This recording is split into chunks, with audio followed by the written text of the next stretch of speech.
Bienvenidos a Conociendo a Dios.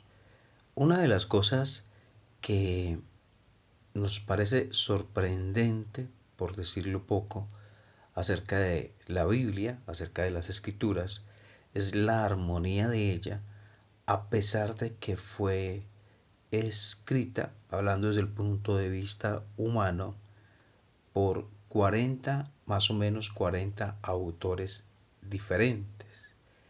La mayoría no se conocían entre sí en diferentes etapas de la historia y de diferentes clases sociales, de diferente formación, de diferentes profesiones, desde reyes hasta pescadores, y que la mayoría de ellos, la mayoría, no se conocían entre sí. Moisés no se conoció con David, David no se conoció con Mateo, Mateo no se conoció con Isaías, y etcétera. La mayoría no se conocían entre sí. Sin embargo, sus escritos muestran una completa armonía en los temas que tratan, evidenciándose así que es un conjunto que tiene un mismo origen. A pesar de que son diferentes autores humanos, realmente el autor es Dios, quien obró en cada uno de ellos, quien colocó en cada uno de ellos aquellas cosas que Dios quería que se escribieran. Entonces, encontramos temas como el que abordaremos en esta ocasión en Éxodo capítulo 22, versículo 21 dice, y al extranjero no engañarás ni angustiarás, porque extranjero fuisteis vosotros en la tierra de Egipto. A ninguna viuda ni huérfano afligiréis, porque si tú llegas a afligirles, y ellos clamaren a mí, ciertamente oiré yo su clamor. Bueno, hasta allí. Dios, de nuevo, tal vez lo hemos mencionado en otra ocasión, Dios está pendiente de los más vulnerables, de los más desprotegidos, y envía, manda, ordena que se les proteja a ellos.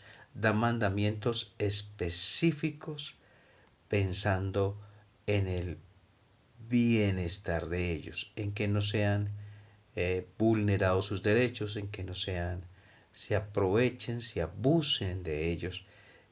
De una manera u otra, Dios enseña, Dios muestra, Dios advierte, Dios sale en defensa del pobre, del huérfano y de la viuda. Y cuando dice versículo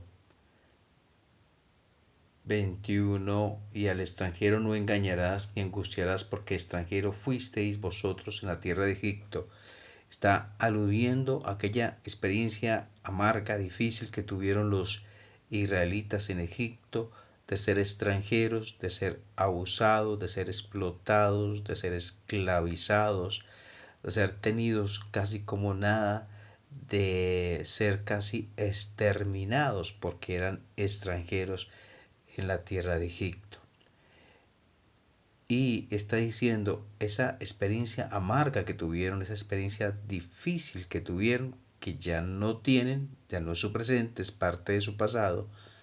Entonces aprovechen esa experiencia, ese tiempo difícil, amargo que pasaron, de manera que se hagan más sensibles al dolor del extranjero. Ahora ustedes no son extranjeros, ahora ustedes habitan en una tierra, y en esa tierra van a haber extranjeros. No se les olvide lo que vivieron, la manera en que abusaron de ustedes, la manera en que eh, se cometieron injusticias con ustedes, de manera que, recuérdenlo, de manera que ustedes no hagan lo mismo con los extranjeros que están en su tierra. No abusen de ellos, no los esclavicen, no los angustien, no los aflijan, no los pisoteen, no hagan, tengan misericordia, dice, tengan misericordia de ellos, ya que ustedes saben lo difícil que es ser extranjero y vivir todas estas cosas. Está diciendo las experiencias difíciles que han pasado, las experiencias complicadas, las experiencias que les han llevado a llorar, a sentirse vulnerables, a sentirse cargados, dolidos, angustiados. Esas experiencias que ya están en el pasado, podríamos aprovecharlas en el sentido de ser sensibles al dolor de personas que pasan por experiencias similares, por experiencias semejantes a las que nosotros hemos vivido. Deberíamos sensibilizarnos al dolor. Lo tremendo es, lo a veces increíble es que a pesar de haber vivido experiencias difíciles y de haber pasado por ellas, parece que se nos olvidara, y cuando otros tienen experiencias difíciles semejantes a las nuestras, a veces perdemos el norte, la sensibilidad que debería haber, la empatía que debía haber frente al dolor del otro cuando hemos pasado por experiencias de alguna manera similares a las que otros viven. Entonces, cuidado con los extranjeros, porque ustedes fueron extranjeros y saben lo difícil que es.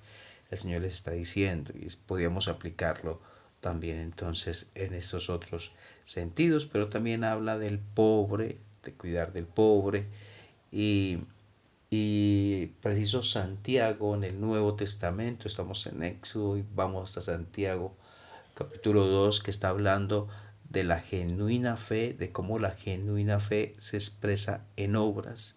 La salvación es por gracia, la salvación es porque Cristo murió por nosotros, pero el verdadero creyente, el que ha puesto la fe genuinamente en Cristo, evidenciará a través de las obras su verdadera fe. Las obras no traen la salvación, pero las obras deberían ser una evidencia de que he sido rescatado, perdonado y salvado por el Señor. De eso habla Santiago, de que las obras muestran si hay una genuina fe.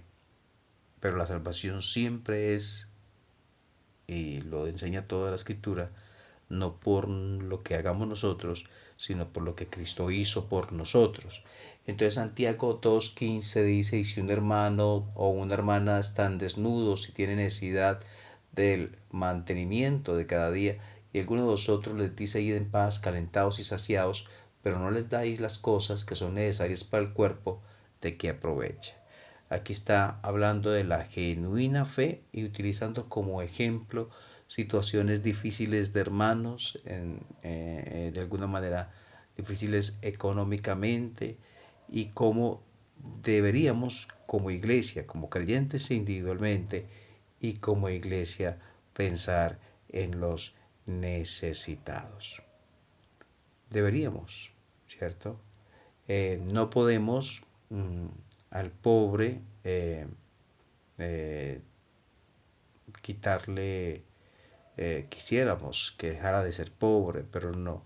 Tal vez no tengamos la capacidad para sacarlo de la pobreza, hablando en el punto de vista material, económico. Como no tenemos la capacidad del huérfano, que deje de ser huérfano, cambiar ese tipo de cosas, situaciones, pero lo que sí podemos es mostrar amor de una manera práctica, sabia, con corazones sensibles a lo que Dios quiere, sensibles al dolor de los demás también, por el obrar de Dios en nosotros. Entonces, estábamos en Éxodo, ahora estamos en Santiago, y parece que ambos hubieran sido escritos por el mismo autor.